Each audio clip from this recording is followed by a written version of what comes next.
una oración. Desde que estaba en toda la estaba en la universidad, esta hora me dormí tomando nota.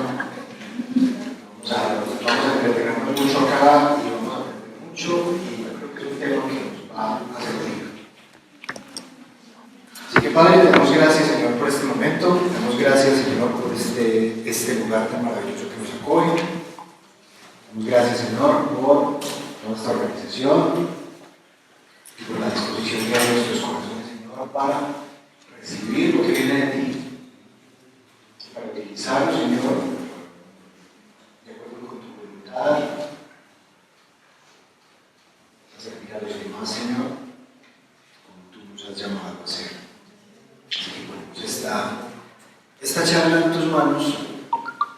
No permita, Señor, que yo diga aquí nada, Señor, que te contradiga, que contradiga tu palabra, y que todas estas cosas que se vayan a decir acá, Señor, tengan nuestro propósito, las vamos a utilizar, Señor, en tu nombre. Amén.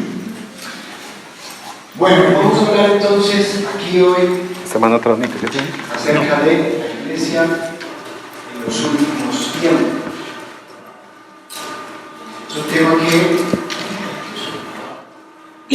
Es un tema que, digamos, se ha hablado de esto, y se ha hablado de esto en la Biblia, y como durante toda esta mañana Pablo nos señaló, pues hay una serie de profecías que nos atañen como cuerpo de Cristo, ¿sí? Y están ahí desde hace mucho tiempo. Muchas de estas profecías, hablando de las profecías del libro de Daniel, son profecías que tienen siglos, incluso van más allá de los 2000 años.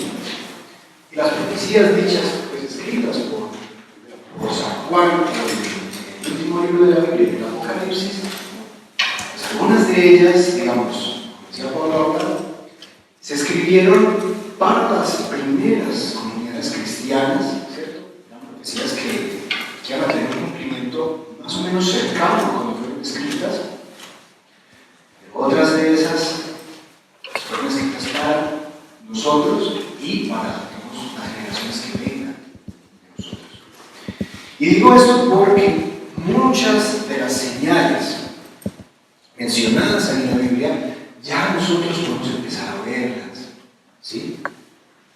Como le decía pues, Jesús a sus apóstoles, que cuando una higuera empieza, ¿cierto? Empieza a florecer, ¿cierto? Cuando empiezan a haber ciertas señales en el arbolito es porque uno sabe que, digamos, está cambiando el clima.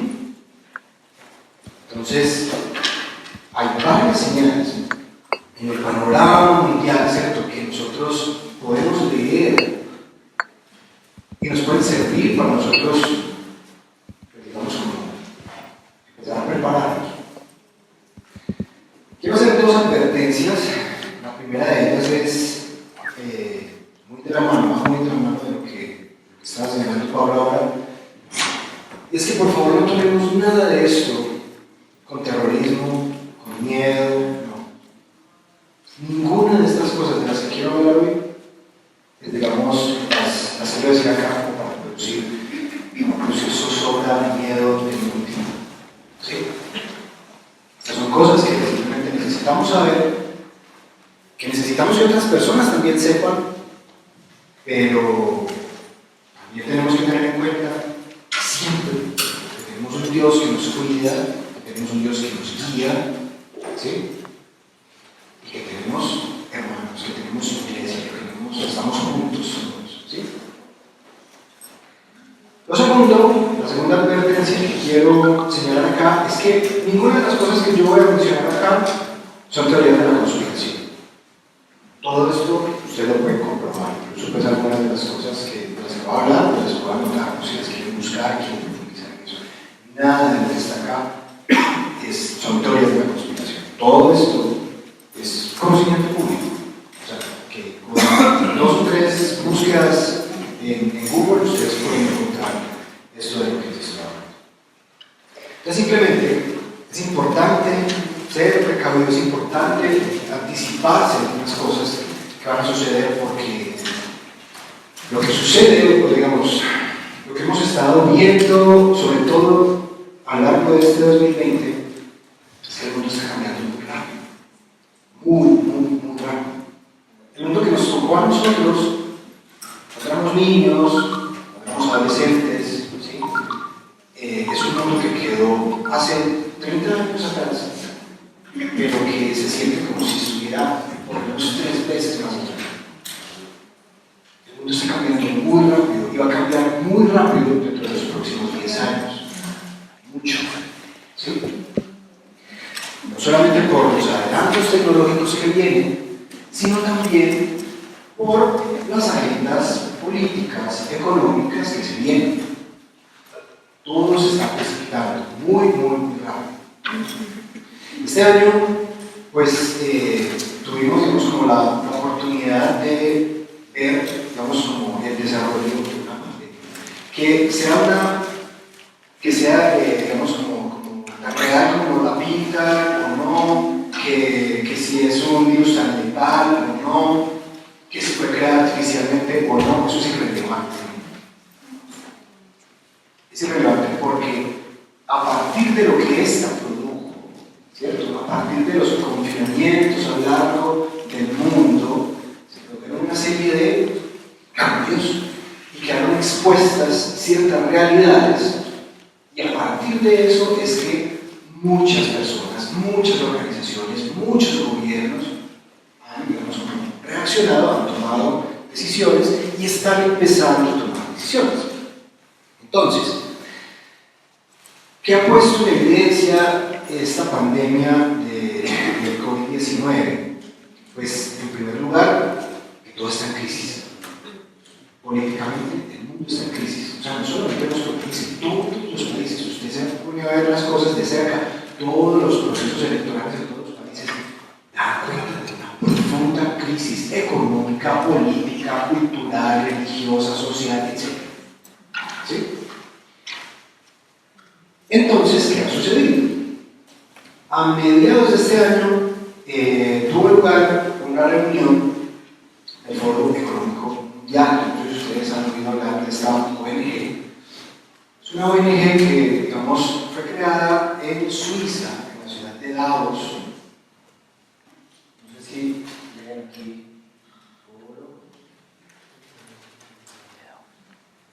El Foro Económico Mundial fue una ONG que, digamos, se creó después de la caída de la Unión Soviética, a principios de los años 90, y fue constituida por, digamos, gente y organizaciones muy poderosas. Estamos hablando de la ONU, estamos hablando de Microsoft, de Mastercard, de, bueno, fundaciones tan fuertes como fundaciones Rockefeller, bueno, en fin, gente con mucho poder, gente con muchos intereses en cambiar el rumbo del mundo después digamos, como de la caída del muro de Berlín y el fin de la Unión Soviética, que ellos empezaron, digamos, como a reunirse cada año, se llama el Foro de Davos, ¿cierto?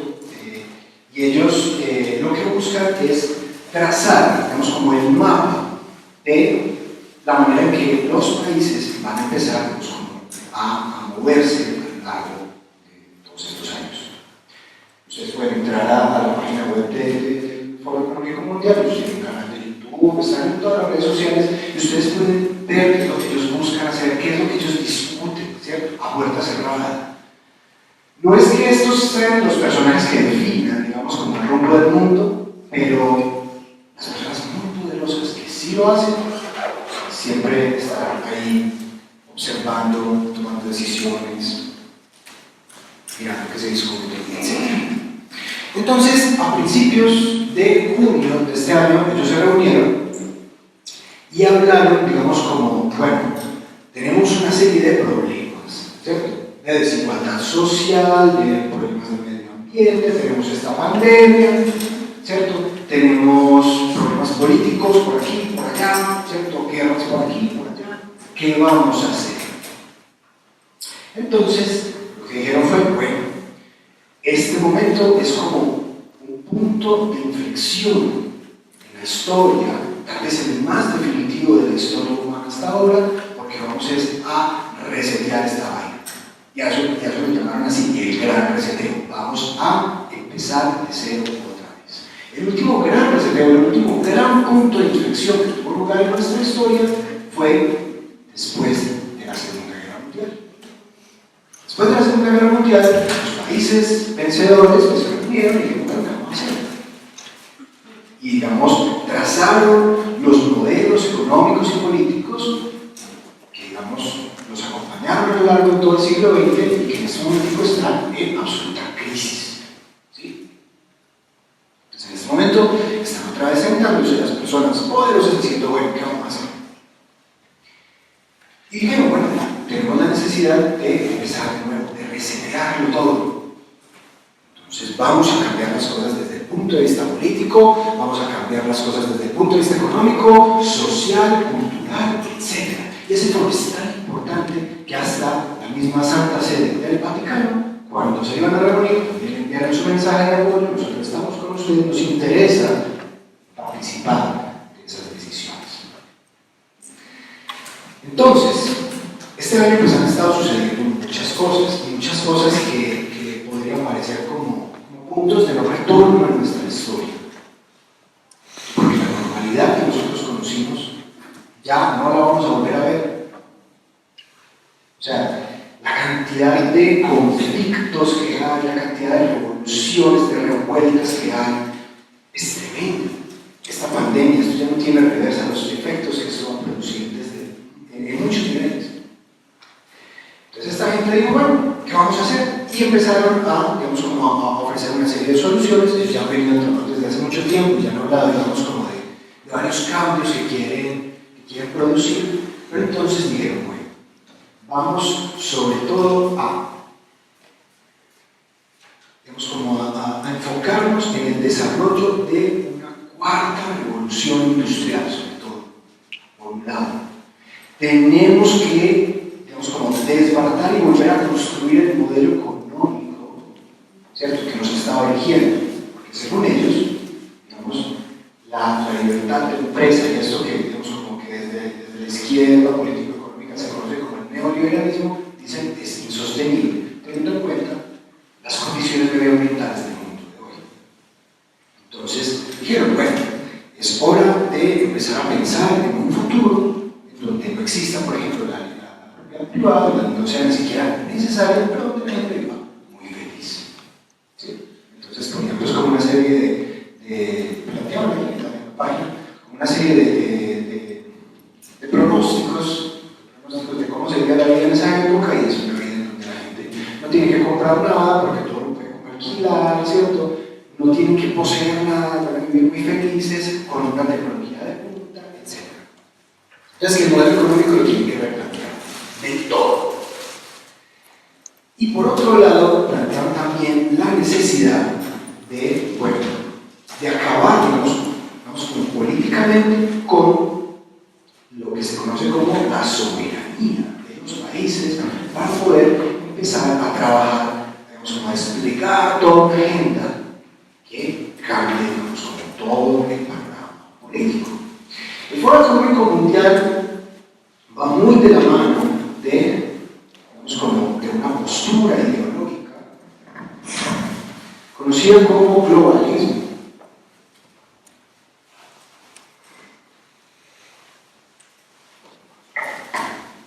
El globalismo. ¿Qué es el globalismo? Primero pensemos, bueno, primero vamos como diferenciémoslo de algo que suena parecido y que parece ser como muy similar, que es la globalización. La globalización no tiene nada que ver con el globalismo. La globalización es un fenómeno maravilloso que nos permite, por ejemplo, que esta grabación le llegue a una persona en YouTube en los próximos días que está por allá sentada en, no sé, en Vietnam, y la pueda escuchar tranquilo, por allá en la comunidad de su hogar.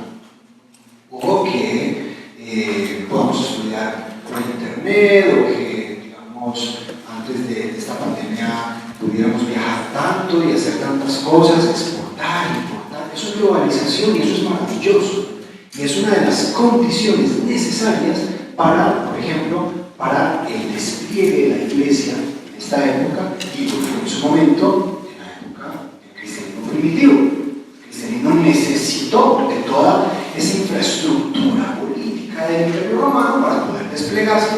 desplegarse por el mundo civilizado. Entonces, el globalismo es maravilloso, la globalización es maravillosa, pero el globalismo, ¿qué es? El globalismo es una serie de decisiones político-económicas basadas en una ideología, ¿cierto?, que busca es acabar con una serie de obstáculos, que vamos a mencionar ahorita.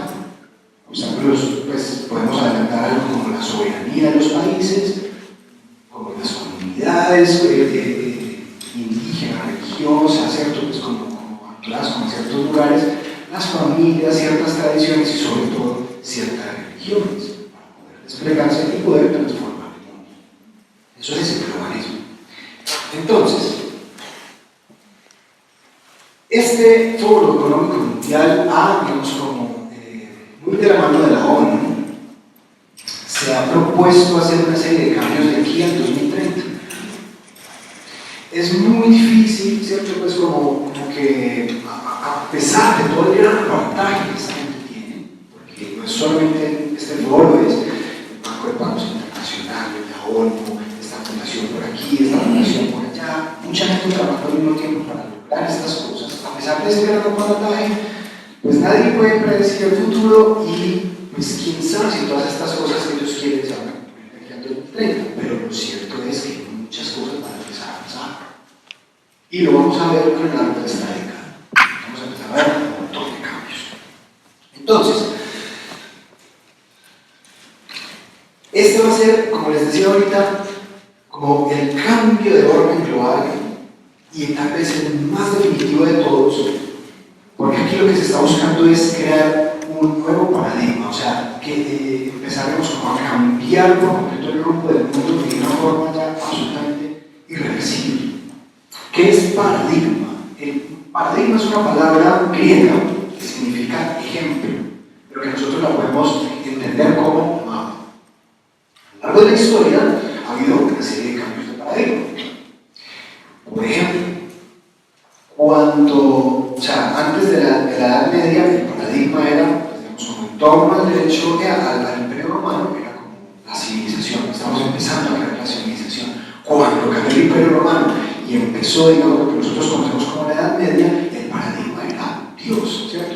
Cuando cayó, digamos, como ese gran imperio de la iglesia y empezaron a aparecer los primeros cismas y las reformas y empezó a aparecer este otro movimiento llamado Renacimiento, eso es otro cambio de paradigma. Y cuando empezaron, digamos, como las ciencias a desarrollarse y empezó, digamos, como los primeros avances científicos y la revolución industrial, empezó otro cambio de paradigma. Y de ahí, cuando vencieron a los nazis y a los japoneses y a los italianos en la Segunda Guerra Mundial, y empezó otra, digamos, como una era muy diferente, ahí hubo otro cambio de paradigma y estamos en este momento a puertas de uno nuevo y, como les decía, tal vez el más definitivo de todos. ¿Para qué se necesita un cambio de paradigma? Los cambios de paradigma en la historia, pero también, digamos, como en cualquier disciplina, en cualquier rama del saber, los paradigmas nuevos emergen, ¿cierto?, para cambiar un estado de cosas anterior. Frente a un problema, frente a un paisaje, digamos, problemático, entonces lo que hacen, digamos, un grupo de personas es, vamos a tomar decisiones respecto a esto y vamos a cambiar las cosas. Y así es como, digamos, como se ha ido construyendo el desarrollo tecnológico, científico, filosófico, cultural, todo lo que usted quiera, por medio de la ruptura de viejos paradigmas y la creación de unos nuevos. Entonces, este nuevo paradigma pues ha aparecido teniendo en cuenta pues que hay una serie de problemas que, digamos, para ciertas personas son irresolubles, son problemas con los que ya no se puede lidiar. Uno de ellos es la cuestión del medio ambiente. Y la cuestión del medio ambiente, cuando usted, digamos, como que se ahonda en ese discurso, casi siempre llega a la conclusión de que el problema del medio ambiente es el ser humano y, sobre todo, un problema cuantitativo, que somos 7.800.000.000, ¿cierto? Muchas personas. Ante este panorama dicen, bueno, tenemos que hacer algo, no podemos ser tantas personas en el mundo, ¿qué tenemos que hacer? Y entonces empiezan a tomar una serie de decisiones, algunas tan arbitrarias, como por ejemplo que durante la pandemia, durante los momentos más duros de la pandemia, si vos tenías una enfermedad cardíaca, no podías irte a operar a una clínica, pero si tenías que practicar un aborto, te lo hacían en todas partes. o sea, como que esa cuestión de tenemos que disminuir los índices de crecimiento, los índices de natalidad en todos los países, como que eso siempre ha sido, en muchas partes por lo menos del mundo, siempre ha sido como un fin alcanzado. ¿Sí? Y eso sí que lo vamos a ver más adelante. Bien, entonces, ante estos problemas, entonces pues lo que han estado haciendo es ofrecer una serie de propuestas. Ya hemos mencionado dos: un cambio de modelo económico, digamos, donde hay una libertad de empresa, donde hay una serie de, digamos, como de posibilidades, de elecciones que puede tener uno, a algo un poquito más restrictivo. Es muy difícil hablar en este momento que si lo que van a empezar a montar es una serie de socialismo, que eso no se sabe, pero lo que sí sabemos es que este tipo de libertades cada día se van a ver como un asunto más peligroso. Hay recientemente, de hecho el mes pasado, el Papa Francisco emitió una encíclica llamada Fratelli Tutti, o sea, todos somos hermanos, eso significa en latín. Y varios de los temas que aborda esta encíclica es de los peligros de la libertad económica. Para hablar ahí, digamos, como que uno de los grandes problemas de hoy en día, una de las cosas de las que más nos tenemos que ocupar, es de la desigualdad económica y social de la mayor parte del mundo. Y empezaba a hablar de la necesidad de empezar a restringir, ¿cierto?, ciertas libertades económicas, porque pues, sencillamente hay gente que digamos, busca enriquecerse a costa de los demás y hacer lo que sea sin mirar, digamos, como los daños que estaban produciendo. Eso es más o menos, digamos, como lo que mencionábamos ahí. Además de los problemas pues, medioambientales, ¿cierto? La encíclica anterior a esa, Laudato Si, se centra sobre todo en ese problema, el problema medioambiental, y las propuestas que ofrece ahí el Papa pues, son básicamente la necesidad de la creación de un organismo supranacional, ¿cierto? Que empiece, digamos, como a tomar decisiones, digamos, de alcance global, y eso implica, por supuesto, disminuir la soberanía de los países, y el llamamiento a diferentes religiones, ni siquiera confesiones cristianas, sino otras religiones, para empezar a crear cierta unidad, digamos, como tendiente a superar estos problemas. Volviendo, digamos, al Foro Económico Mundial, entonces uno de los aspectos a los que ellos más le quieren, digamos, como meter la ficha, es a lo que ellos llaman la cuarta revolución industrial. ¿Y esta cuarta revolución industrial qué está buscando? Está buscando producir un cambio muy significativo en nuestro mundo, no a partir de lo que nosotros podamos hacer y de lo que nos obliguen a hacer, sino desde adentro, desde lo que somos. Es decir, transformar la naturaleza humana hasta el punto de que ya no hablemos de seres humanos, sino de algo llamado posthumanos. Y eso, digamos, como que es uno de los postulados de una tendencia tecnológica y filosófica muy importante llamada transhumanismo. No sé si ustedes han oído mencionar esto. Transhumanismo. ¿Qué significa transhumanismo? Trans significa llevar las cosas de un lugar a otro, transportar, ¿cierto? Entonces es llevar a la humanidad de un punto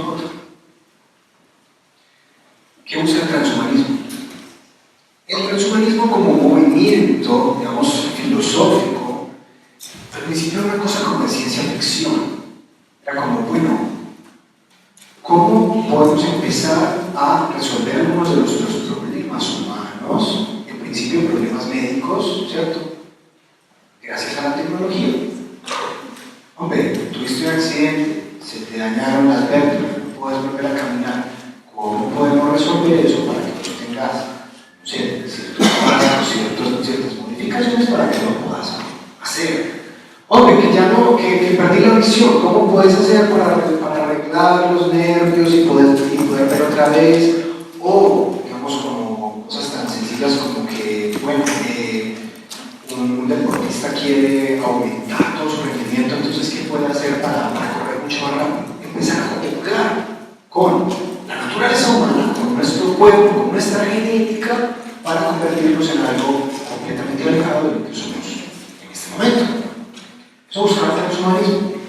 Pero entonces, si nosotros empezamos a pensar más allá, digamos, de simplemente de solucionar problemas médicos, y lo podemos, y empezamos a pensar, digamos, a ver los problemas humanos, todos los problemas humanos, como con los lentes del transhumanismo, podemos pensar, por ejemplo, cómo solucionar los problemas de hambre del mundo, cómo modificar el cuerpo humano para que no aliente como el canto, por ejemplo.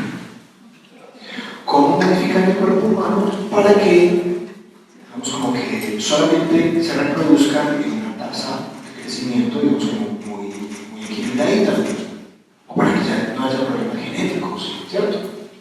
O como, igual que en la novela de Aldous Huxley, Un Mundo Feliz, cómo crear diferentes castas biológicas para que las personas que, digamos, no vayan nunca a ascender en la escala social estén perfectamente tranquilos con trabajos que nunca van a representar un reto intelectual, como, no sé, picar piedra. Y yo tranquilo, porque genéticamente están, digamos, como que modificados hacia algo así. Cuando vos empezás a utilizar la tecnología para resolver cualquier cantidad de problemas humanos, lo que poco a poco vas a llegar haciendo es reemplazar todas las, digamos, como que todos los milagros bíblicos, por decirlo así, con la tecnología. Hagan una lista de todos los milagros bíblicos, de todos los milagros mencionados en la Biblia, desde Génesis hasta Apocalipsis, y díganme cuáles todavía la ciencia no es capaz no sé, de igualar, resucitar hasta ahora, ¿cierto? Pero multiplicar la comida casi que es posible, reproducir un órgano e imprimirlo, y eso ya va a ser una realidad, de volver la vista, o sea, todo lo que ustedes quieran, ¿sí? Y cuando eso suceda, ¿qué va a suceder? La gente que, por ejemplo, busca a Dios únicamente por ese tipo de milagros, pues se va a dar cuenta de que no tiene que comportarse ni siquiera de cierta manera, simplemente tiene que pagar para que esto suceda y lo hacen y van a quedar muy satisfechos. ¿Sí? Aquí hablamos de lo que estaba mencionando Pablo ahorita, de esos falsos cristos. Hoy en día, vamos a empezar a ver mucho de eso, pero hoy en día, digamos, se empieza a ver una confianza excesiva en la ciencia y en la tecnología, ¿cierto? Para resolver problemas humanos, y algunos de ellos no tienen nada que ver con la ciencia. La gran mayoría de nuestros problemas humanos son problemas éticos, no problemas científicos, no problemas, digamos, como materiales propiamente, ¿sí? Es una persona con mucho poder, se comporta de una forma poco ética, pues va a producir una serie de consecuencias desastrosas. Por más tecnología que vos le metas a eso, ¿cómo vas a resolver algo así? ¿Cierto? Hay un río del que se alimentan muchas personas, luego te dan por, no sé, empezar a buscar oro ahí, contaminarlo con cianuro, pues, hombre, sí, es algo, digamos, como poco ético, pero se hace. Entonces, esa cuarta revolución industrial está empezando a suceder ya. No lo hemos visto, esto ha sido como esa metáfora del canto de rana. ¿Ustedes han escuchado eso? No. Si usted quiere cocinar una rana, ¿cierto? Y si usted le echa a una olla con agua caliente, la rana va a saltar si eso está muy caliente. Pero si usted la mete en una olla con agua fría y calienta el agua, ella se va a morir ahí, ¿cierto? Muchas de estas cosas, muchos de estos adelantos tecnológicos nosotros no los hemos visto venir. Nos asombran cuando nos topamos con alguno de ellos, pero en realidad han avanzado mucho. En un aparato de estos nosotros tenemos alcance a todo el conocimiento que nosotros no nos podemos imaginar. O sea, tener algo así era absolutamente inconcebible. Por ejemplo, en la edad moderna. O sea, que vos con un aparatico de estos, vos, o sea, simplemente te conectas al Wi-Fi y puedes tener acceso, no sé, a la biblioteca de Oxford, o más, mucho más. Pero es que eso no solamente hace eso, no solamente te da acceso a la información. Vos con un aparatico de estos, fíjate en todas las cosas que vos haces. Cuando se te pierde, cuando se te daña el celular, mira toda la cantidad de cosas que vas a hacer. Trabajas, te comunicas con las personas, no sé, te entretenes, estudias, o sea, todas las cosas que uno logra hacer con esto son muchísimas. ¿Y esto hacia dónde va? Este año también Apple decidió dejar de producir iPhones. Ellos dijeron, bueno, no, ya, vamos a dejar de producir iPhones, vamos a empezar a hacer otras cosas. Y nada raro que, digamos, en los próximos años, 2, 3 años, yo no sé, se empiezan a producir, por ejemplo, gafas, ¿cierto? Donde vos ya vas a ver en realidad aumentada un montón de cosas. Entonces, vos ves aquí a una compañera, sí, mira, ella tiene perfil en Facebook, sí, ella llama así, ¿cierto? ¿Cierto? Se llama realidad aumentada, una serie de cosas, y poco a poco eso a dónde va llevando, a que ese tipo de aparatos, ese tipo de tecnologías se vayan integrando cada vez más al cuerpo humano. En este momentico, Elon Musk está desarrollando una tecnología ya está experimentando conceptos para conectar el cerebro a chips de estos, de manera que vos lo vas a conectar a Wi-Fi desde tu cerebro, ¿sí? El celular, sí, es decir, todas estas tecnologías lo que van haciendo poco a poco es transformar nuestra humanidad desde lo físico, hasta el punto de verdad que en un futuro seamos perfectamente indistinguibles de lo que somos ahora. Entonces, eso es el transhumanismo y eso es lo que busca, resolver todos estos problemas humanos. Entre comillas, salvar a la humanidad de sus problemas. Ahora, ¿qué implicaciones tiene eso? Porque esto es un movimiento tremendamente utópico, ¿sí? ¿Qué es una utopía? Una utopía es ponerse una gran meta y caminar hacia allá, ¿sí? Si algo nos ha enseñado la historia, es que la persecución de todas las grandes utopías que nos hemos planteado siempre ha terminado mal.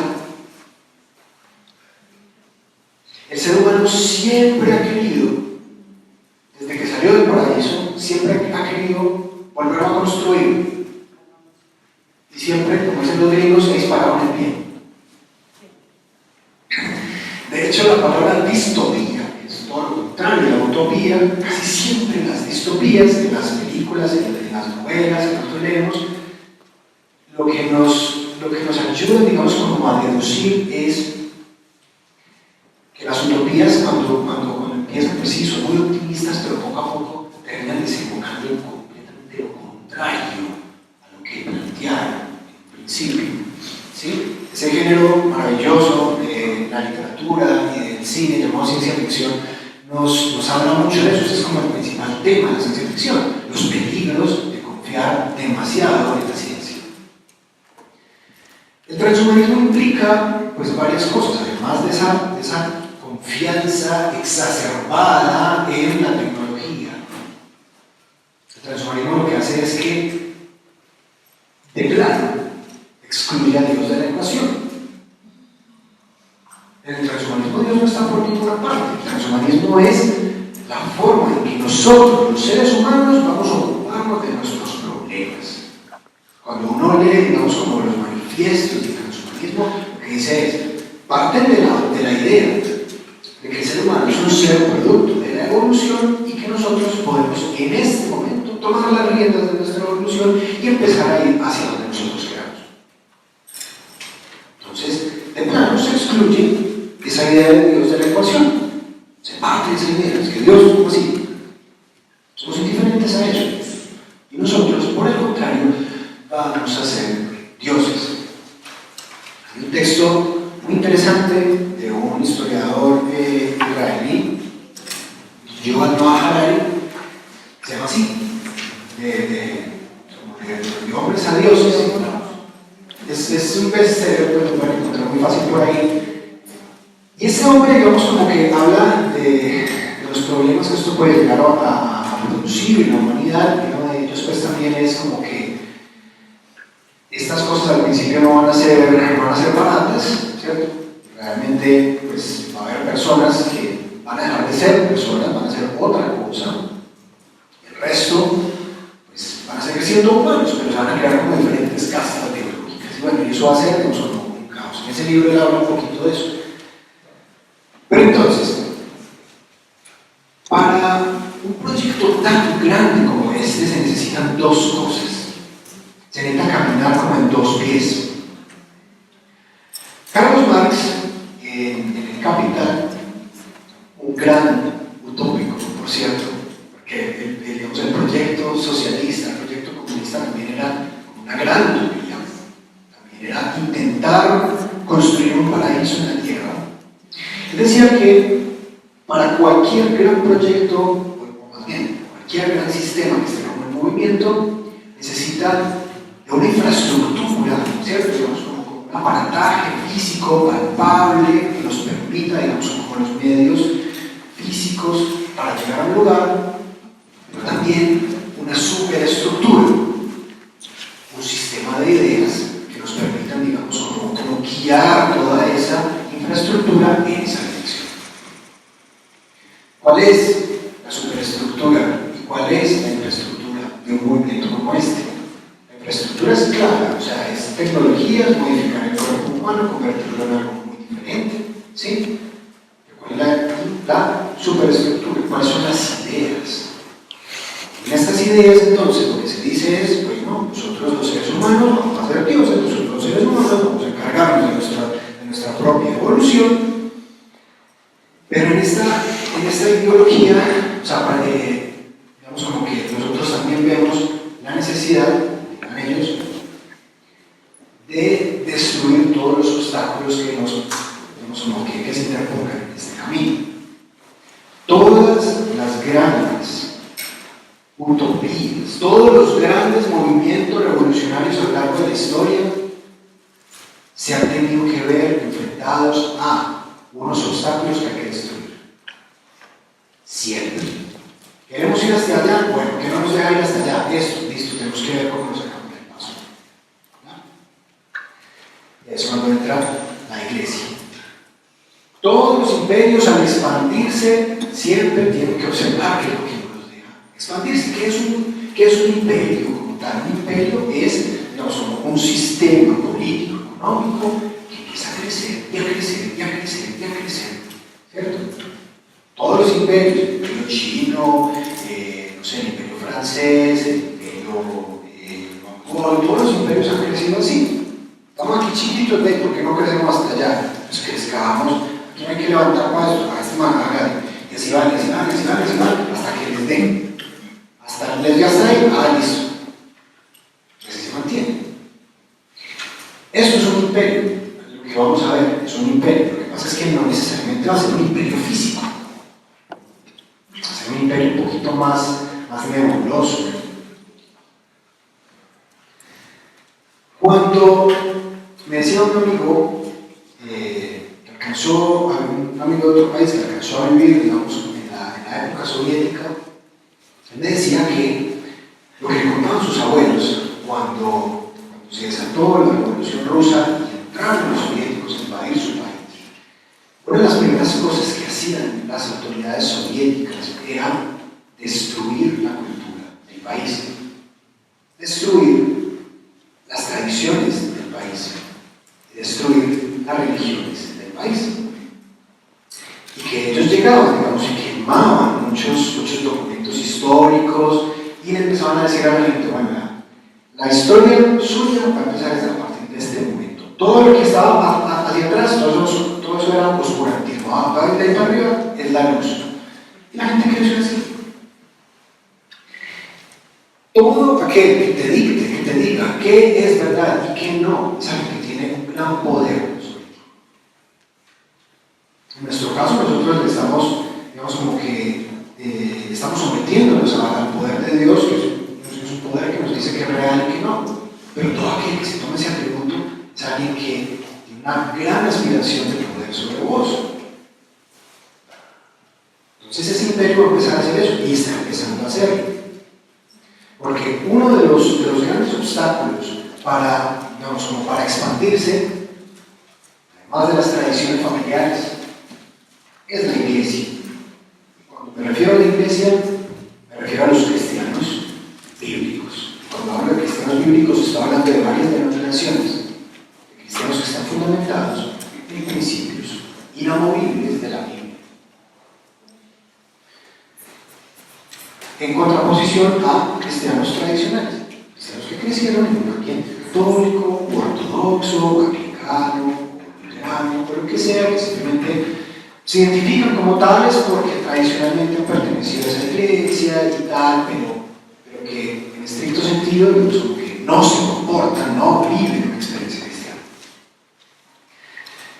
Entonces, ¿cuáles han sido, digamos, como todas estas medidas que se han tomado para empezar a minar eso y para empezar a desplegar todo ese poder?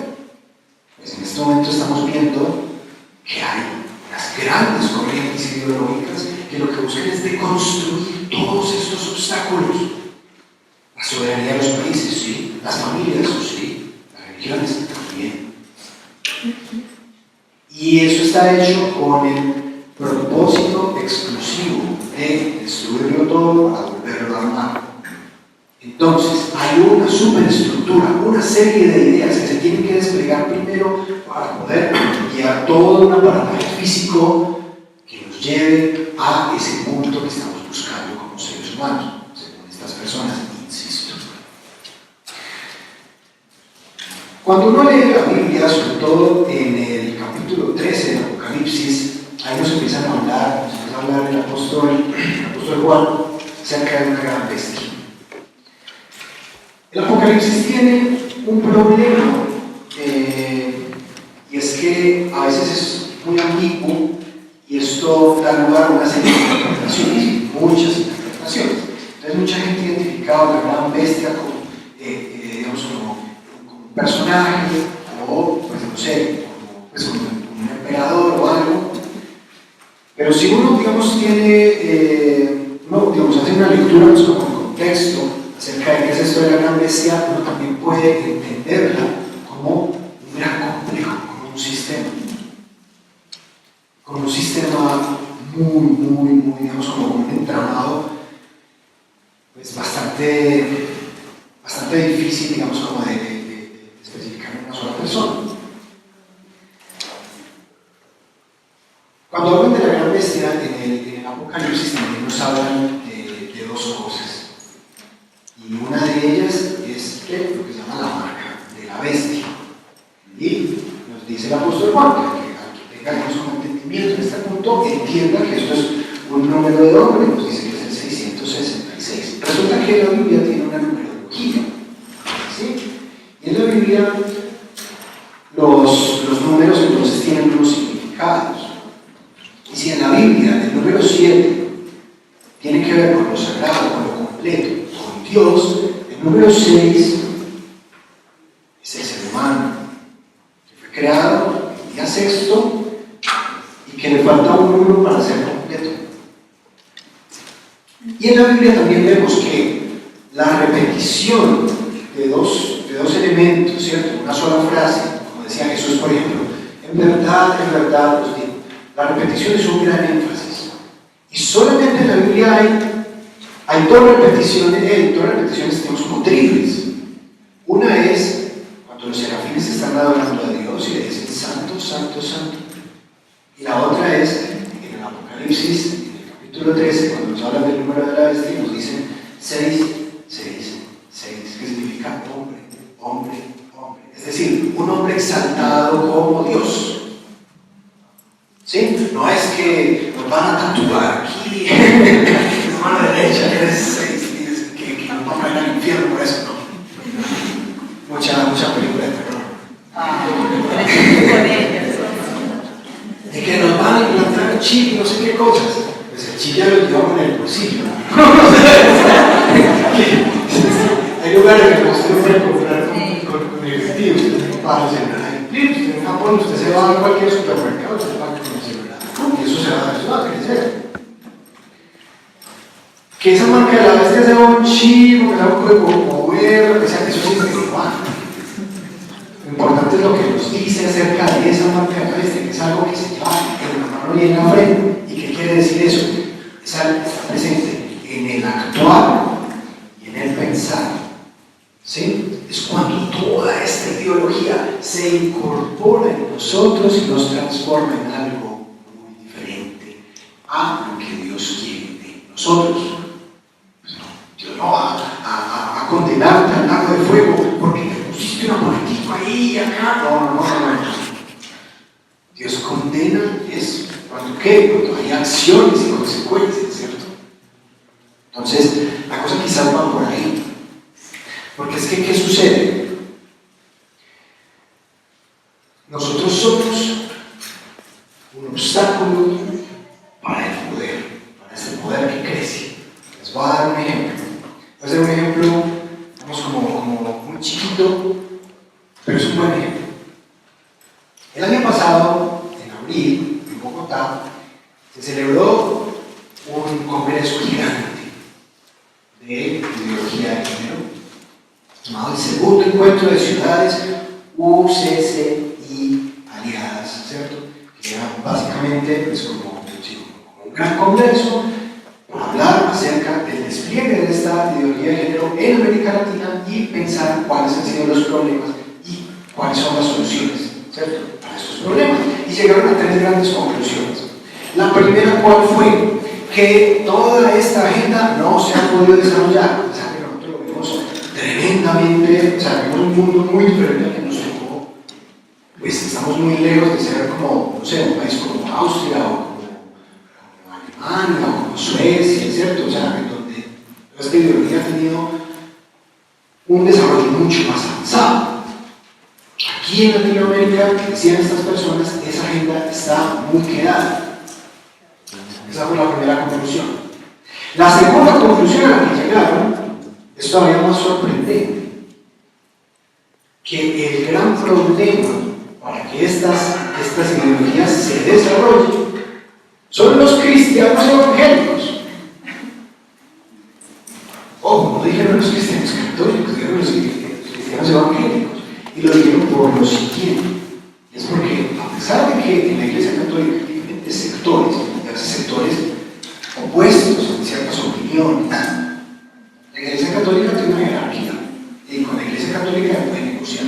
Se pueden negociar ciertas cosas, pero amarrar de evangélicos por ahí regados, usted con quién va a negociar.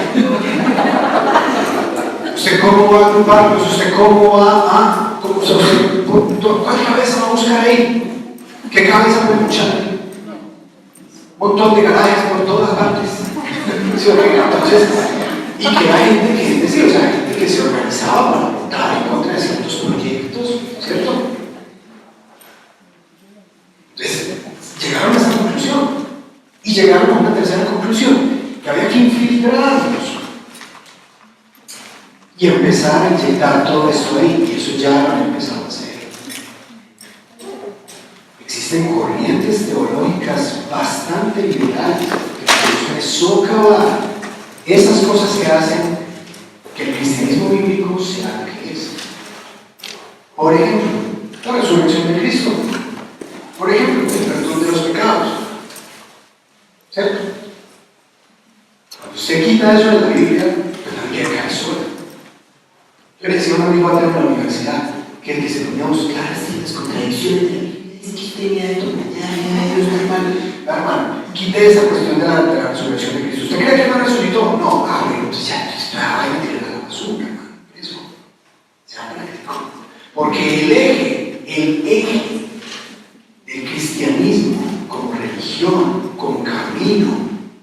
¿sí?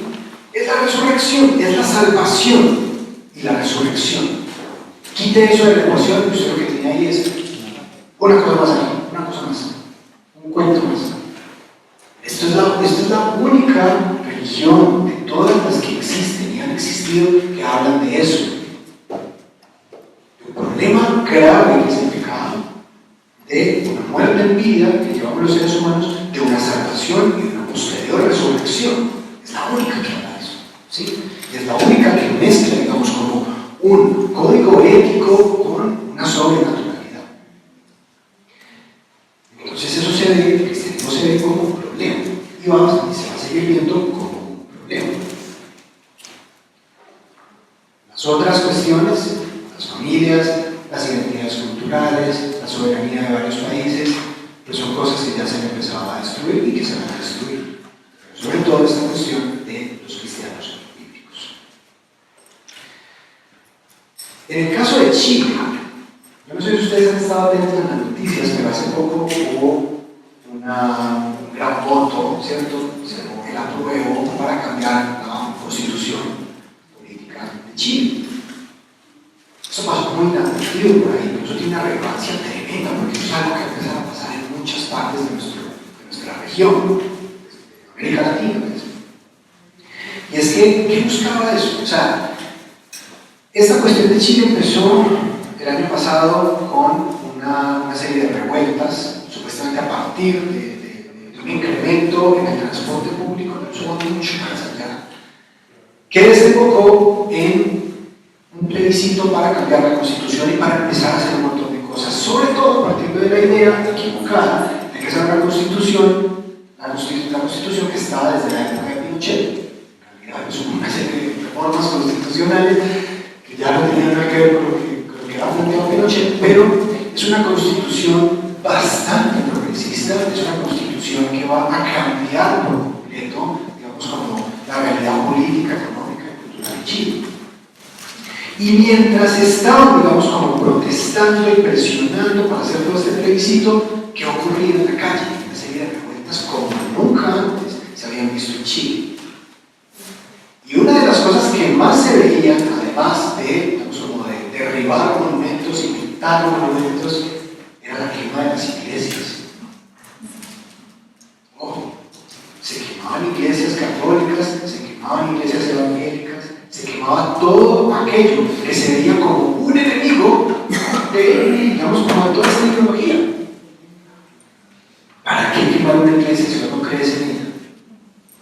¿Para qué tomarte el trabajo de entrar, de derribar una puerta grandísima, de poner todo patas para arriba, de grafitearlo todo, de quemarlo todo? Porque es porque hay una verdadera intención ahí. Es porque eso es un símbolo de algo que ellos quieren derribar para construir algo completamente nuevo. Entonces, ¿eso qué significa? En un mundo transhumano, porque estos son como los albores, ¿cierto?, de algo que va a empezar. En un mundo transhumano, el cristianismo bíblico se excluye de facto.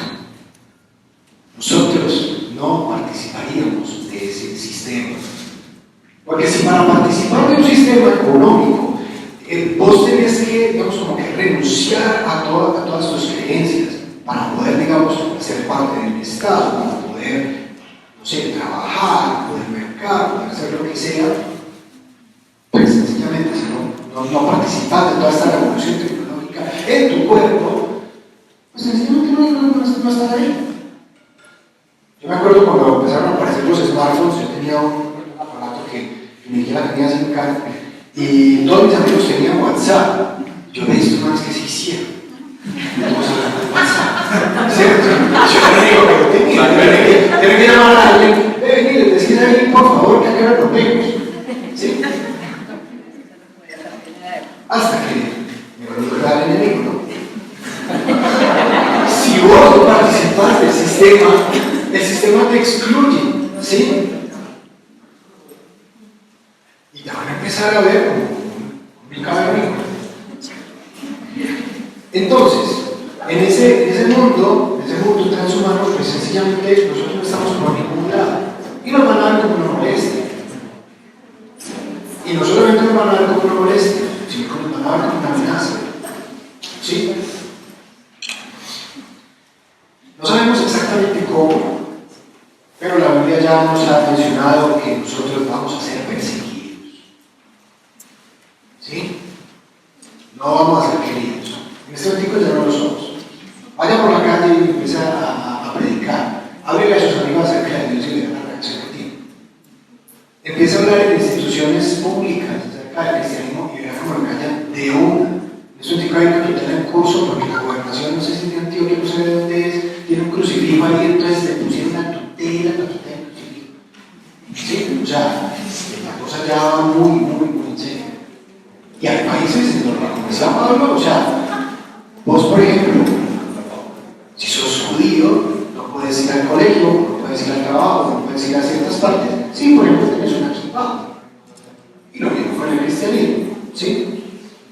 Eso cada día lo restringen y lo restringen y lo restringen más. Tanto que en algunos lugares bastante progresistas, también como Canadá, se está empezando a ver el cristianismo como un discurso de odio, equiparable, por ejemplo, al neonazismo o equiparable, por ejemplo, al Ku Klux Klan. ¿Sí? ¿Cuánto falta para que sea completamente perseguido? Yo sé que los testigos de Jehová no son propiamente cristianos, pero en este momento en Rusia están prohibidos. En este momento no hay testigos de Jehová en Rusia. Están prohibidos. Y se confiscaron todos sus bienes. ¿Sí? ¿Cuánto falta para que se tomen decisiones políticas de esa naturaleza? Que la gente que tenga estas ideas se vaya a poder, sencillamente.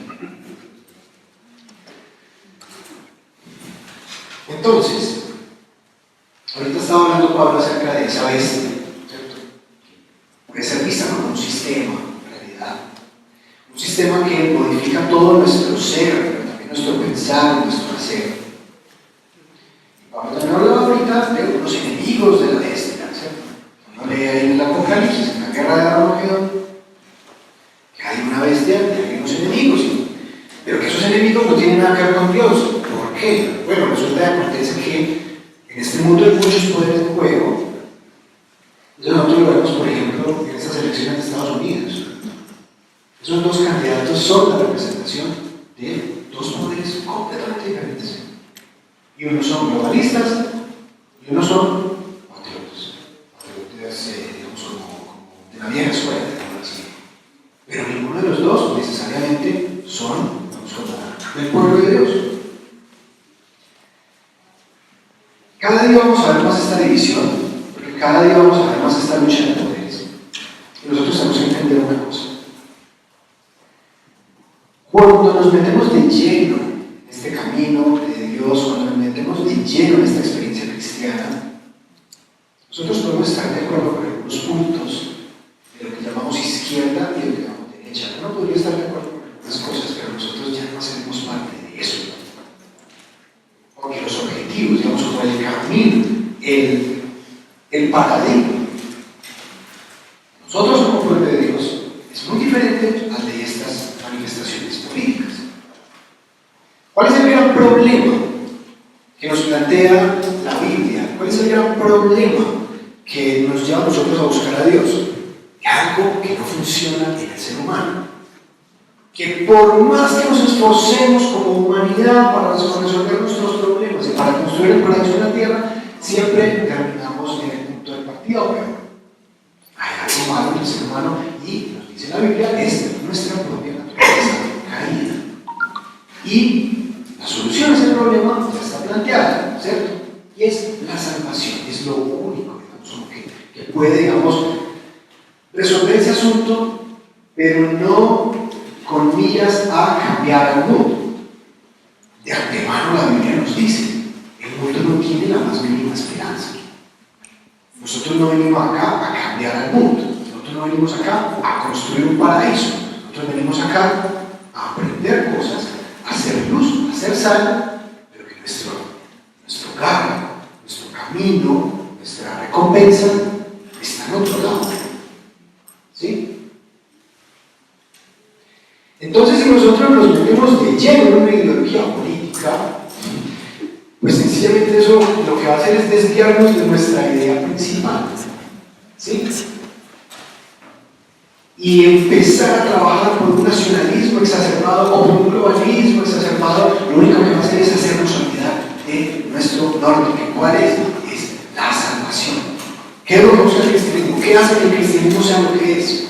Algunas cosas, poquitas. Una de ellas se llama paz, en hebreo shalom, la reconciliación de este mundo con el otro, pero más que con este mundo, con la humanidad, a que esta humanidad se reconcilie con su creador y empieza a producirse una relación de padre e hijo, la salvación del alma.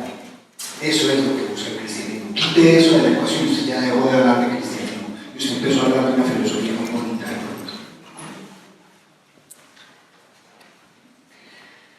Entonces, ¿qué va a suceder poco a poco? En ese mundo, en ese despliegue, en esa guerra de dos veces, si la cristiandad, tal y como la hemos conocido desde sus inicios, allá en los primeros siglos de esta era, hasta este momento, si la cristiandad era un panorama muy complejo, con una tremenda escala de grises, ya poco a poco eso se va a restringir a una fotografía en blanco y negro. Esto es cristianismo y esto no es cristianismo. Y todos esos cristianos tradicionales que son como medio sí, pero medio no, todo lo que está flojo se va a ir cayendo. Y va a quedar un remanente. Va a quedar un remanente de personas que están ancladas en los principios bíblicos, que van a estar dispuestas a sufrir cierta persecución, que no van a estar dispuestas a participar de un sistema que no tiene nada que ver con Dios, ¿sí? Y que van a estar dispuestas a ir hasta las últimas para cumplir los mandamientos de Dios, que son también muy sencillos: amar a Dios por sobre todas las cosas y amar al prójimo como a sí mismo, ¿sí? Entonces, estos tiempos van a exigir mucho de nosotros. Van a exigir que nos demos cuenta de quiénes somos como iglesia, de quiénes somos como cristianos, ¿sí? Porque en un futuro todo ese gran abanico de denominaciones también se van a empezar a desdibujar. Y cuando seamos muy pocos en el mundo, va a importar muy poquito si vos fuiste un ortodoxo serbio o un católico oriental o un anglicano o un no sé qué, porque si estás anclado en la Biblia y tenés al Espíritu Santo por dentro, lo único que va a importar es que vos seas de los nuestros, ¿sí?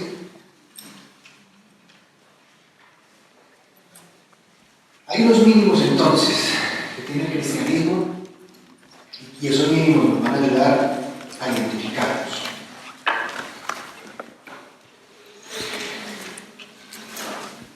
En los primeros tiempos del cristianismo, digamos, como que se cumplieron una serie de profecías que están escritas allí en el Apocalipsis. Resulta que la Biblia, sobre todo estos libros proféticos, nos dan cuenta de que digamos, estas profecías no son completamente lineales. Se dice la profecía acá y se cumple aquí. Y en la Biblia tampoco nada es completamente cíclico, nada es, o sea, la Biblia no está como completamente dando vueltas sobre sí misma. Las profecías hablan, pues de eso es algo que uno puede como empezar a deducir, funciona más como una espiral.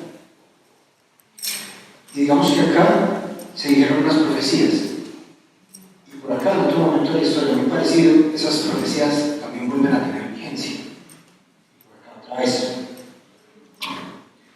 Hay unos tiempos muy similares a los de la iglesia primitiva, ¿sí? En donde tenían que usar estos pescaditos para identificarse entre cristianos. ¿Ustedes conocen esta historia? Resulta que en esa época ser cristiano era un crimen que se castigaba con la muerte, ¿sí? O sea, en el momento del Imperio Romano, el cristianismo se vio como un problema político gravísimo que había que resolver. Y sencillamente a los cristianos se los quemaba vivos o se los tiraba al foso de los leones en el Coliseo para divertir a las masas, o sencillamente se crucificaban, se hacían toda cantidad de atrocidades con ellos. Entonces, era prohibido, era un sistema gigante donde ser cristiano era prohibido, era una iglesia, digamos, completamente guiada por el Espíritu Santo.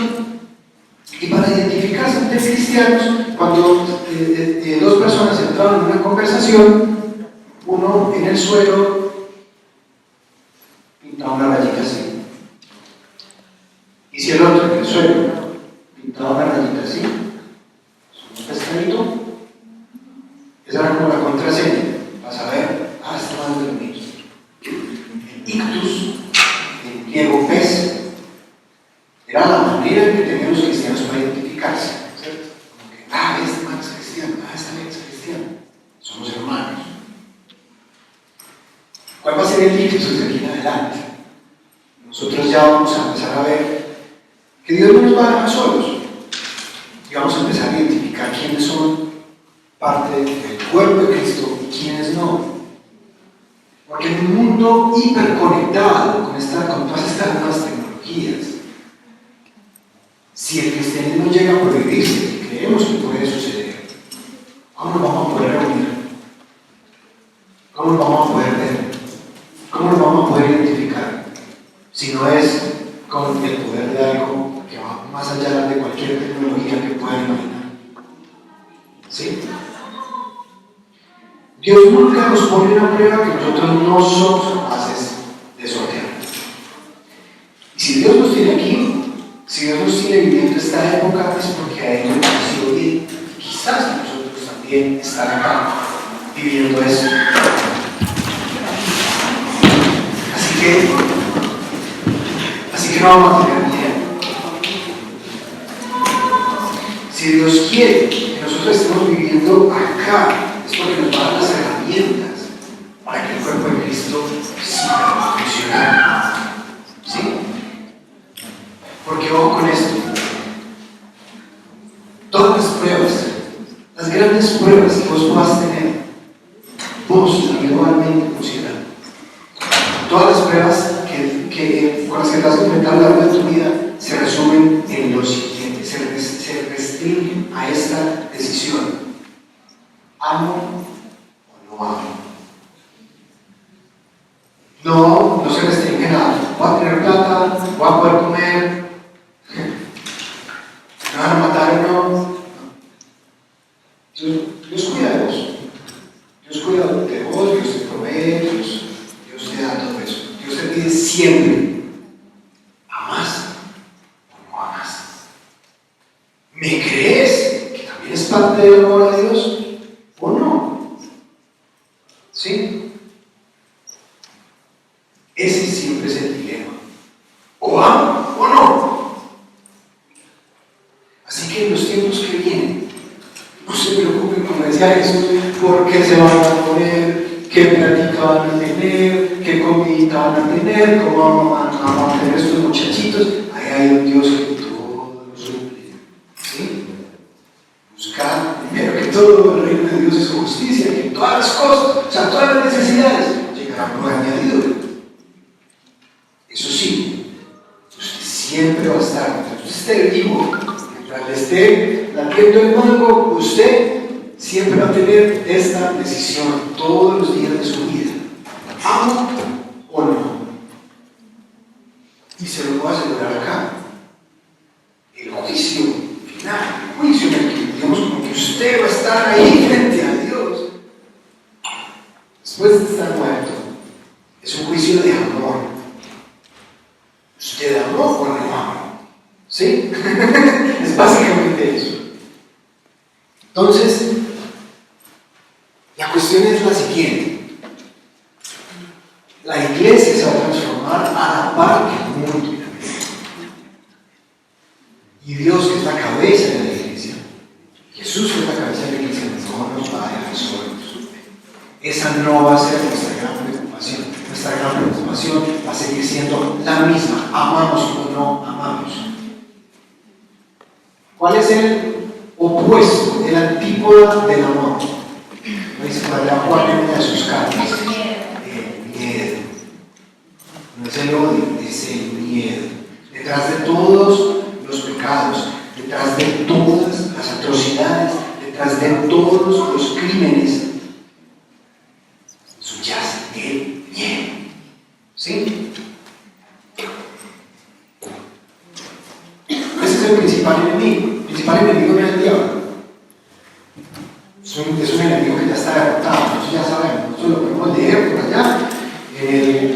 capítulo 20, si no estoy mal, del Apocalipsis, el man ya está por allá en Canaán.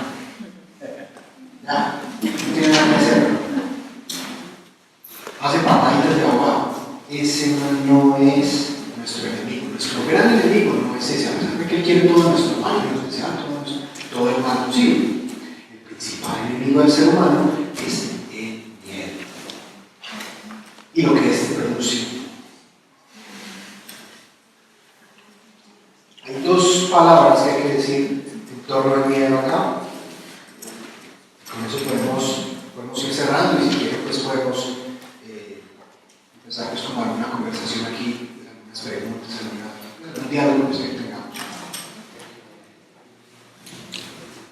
Ante estos tiempos que vienen, donde van a haber posiblemente vacunas obligatorias, van a querer monitorear el cuerpo humano y eso poco a poco se va a ir convirtiendo en otras cosas. En ese mundo que viene, donde probablemente van a empezar a ver créditos sociales, que si te portas bien, entonces te ponen un like, te portas mal, te ponen un dislike, y dependiendo de los likes que tengas, puedes acceder a ciertas cosas o no. En ese mundo que viene, lleno de implantes y de cosas, en ese mundo completamente alejado de Dios, nosotros no podemos ser cobardes. Hay una lista pues, muy estricta.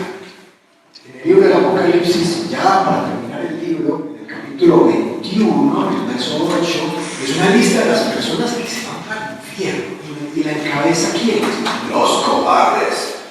Y ya los asesinos, ni los hechiceros, ni los fornicarios, los cobardes. ¿Por qué? Porque Dios sabe que, hey, si yo te doy todas las herramientas para que vos estés bien, yo te doy toda mi cobertura para que vos estés bien. Si vos elegís no amar, entonces hay un problema muy grave. Por eso se encabeza esa lista con los cobardes. Porque hay otra palabra en la segunda carta a Timoteo, en el capítulo 1, en el versículo 7, que dice lo siguiente. Dice que Dios nos ha dado a nosotros espíritu de temor. Dice, porque no nos ha dado Dios espíritu de cobardía, sino de poder, de amor y de dominio propio. Dios no te va a poner a vos jamás frente a una situación que vos no sepas manejar. Nunca. En su soberanía, Él nunca te va a poner a vos en algo que es grande.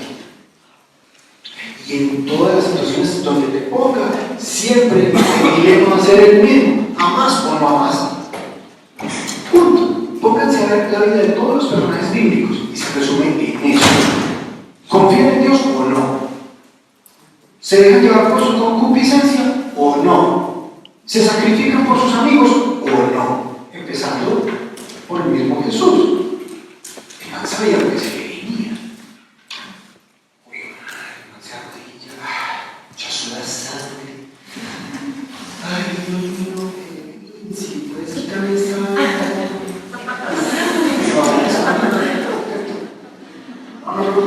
te va a quitar. Bueno, vale, entonces toma una decisión, ¿cierto? O sea, todos los personajes bíblicos se enfrentan al mismo dilema. Nosotros no somos la excepción, porque nosotros también somos personajes bíblicos. ¿Cuál libro? Eso. Nosotros también somos parte de eso, nosotros también estamos aquí, ¿cierto? Y cuando uno lee el Apocalipsis, que es tal vez el libro que tiene las promesas más bonitas de toda la Biblia, nosotros estamos ahí. Estamos sellados en la frente. Tenemos ropas de lino blanco, que significa pues la pureza, ¿no? Hemos sido lavados. Vamos a ir a un nuevo hogar donde no hay noche, donde no hay sufrimiento. Entonces, esas van a ser, digamos, como, esa va a ser más o menos, digamos, como el panorama que se nos viene a la humanidad y a nosotros, ¿no? Es que no debemos de pertenecer a la humanidad. Por supuesto, no sabría decir cómo van a ser las cosas exactamente y cuándo van a hacer las cosas exactamente. Lo único que les puedo decir es que hay gente interesada en que las cosas sean así. Y personas interesadas en que nosotros no estemos en esa fiesta que van a dar. Así que bueno, no sé, preguntas, diálogo. Sabe, yo tengo una duda y es en esa transhumancia cuando digamos que ya los milagros no se vean ni siquiera como un anzuelo para atrapar personas para el reino, ¿cómo predicamos? O sea, ¿cómo vamos a poder predicar? ¿Cómo vamos a poder llevar el evangelio? ¿Cómo seguir siendo pescadores de hombres en ese momento que vamos a estar como tan en contra del sistema? Bueno, ¿qué sucede? ¿Cuál es la diferencia fundamental entre nosotros y, por ejemplo, los judíos? Que los judíos tienen un manual de cómo hacer sus cosas, ¿cierto? Es un manual bastante restrictivo de cómo hacer sus cosas. Nosotros tenemos al manual adentro, ¿sí? Vamos a tener un Espíritu Santo que nos mueve, que nos guía, que nos habla. Piensa, mira la historia y los invito de verdad a que estudien un poco sobre la historia del cristianismo. Tienen toda la información ahí a la mano. Estudien un poco de cómo era el cristianismo primitivo, cómo vivían en esa época. En esa época me podía predicar, porque llamaban a Pablo y pedían candela. Sí, en la época me podía predicar, pero se predicaba. Y en algunos países musulmanes, por ejemplo, no se puede predicar, pero se predica. Y a veces el Espíritu Santo, que vos te metes con él, el Espíritu Santo te dice, háblale esa vida, háblale. Y todo se desenvuelve. Es cuestión de meterse cada vez más en la presencia de Dios y dejar que Él sea el que haga. ¿Sí? Y igual, obedecer cuando te dice, haga esto, haga lo otro. ¿Cuál es nuestro mandato? O sea, digamos como en abstracto. Hermano, vaya y predique, hable, ore. ¿Sí? O sea, eso es como con todos. Sea sal y sea luz. ¿Sí? Entonces, en algún momento, pues, Dios mismo, cuando ese Espíritu Santo se riegue, como decía esa profecía de Hebreo, se riegue sobre todos nosotros y empiezan a pasar un montón de cosas, ya Él sabrá qué decirle y tú sabrás cómo obedecer. Pero no hay que tener miedo. Y ahorita mencionabas que ese transhumanismo hace todos los milagros, pero todavía no se muere, ¿cierto? Porque Él no va a estar en contra de eso. Es una cosa que no te escuché. Que aún no echan fuera demonios. Sí, también.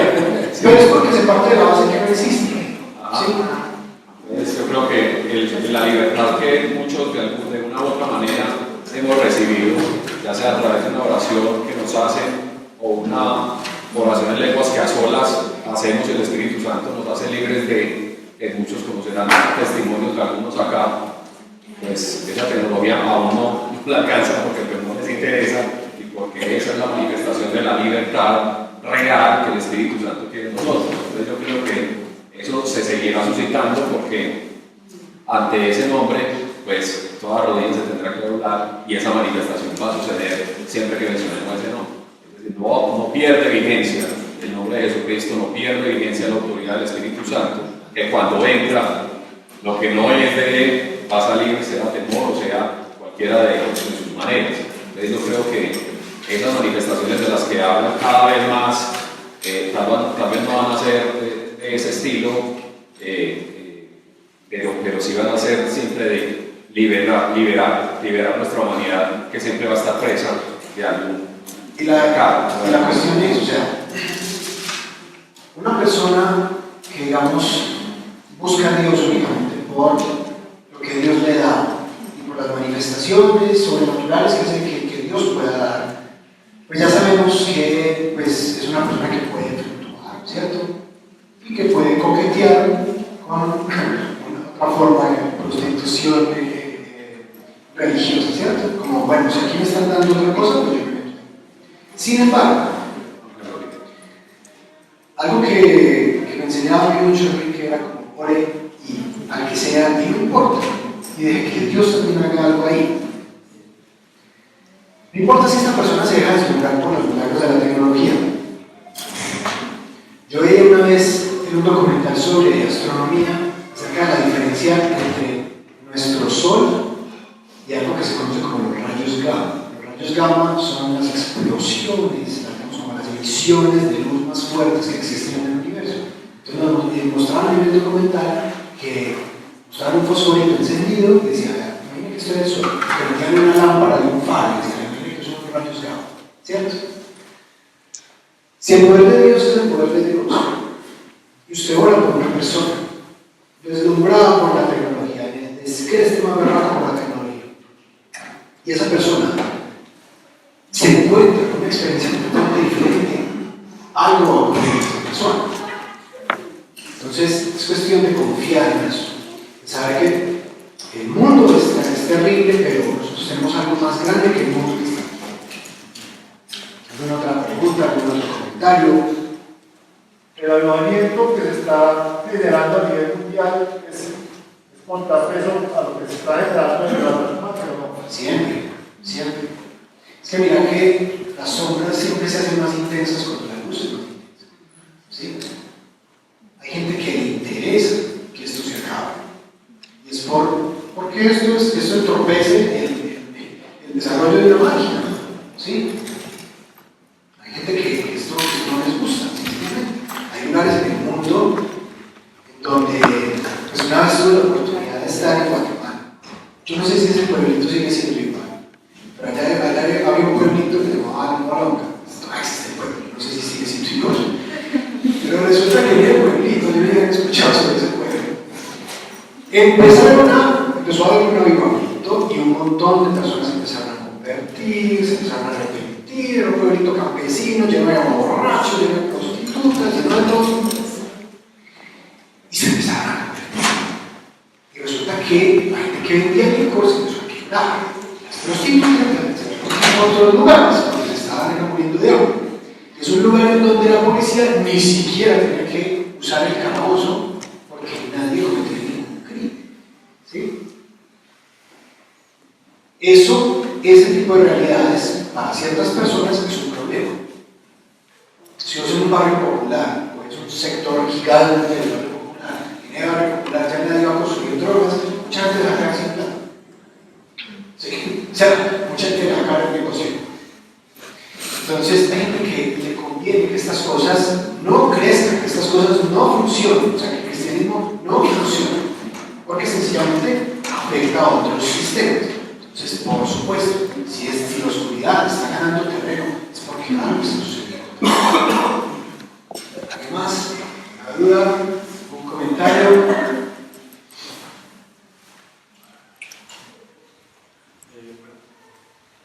Ahorita hablabas de que evidentemente se van a seguir creando mecanismos, no solamente mecanismos, sino también aparatos, como decías, de las casas. Google ya tiene casi las gafas de y hay un economista, Jean-Baptiste Say, francés, que decía que toda oferta genera su propia demanda. Eso también significa que nuestra misión como iglesia también es reconocer lo que nos están ofertando y hasta qué punto lo demandamos.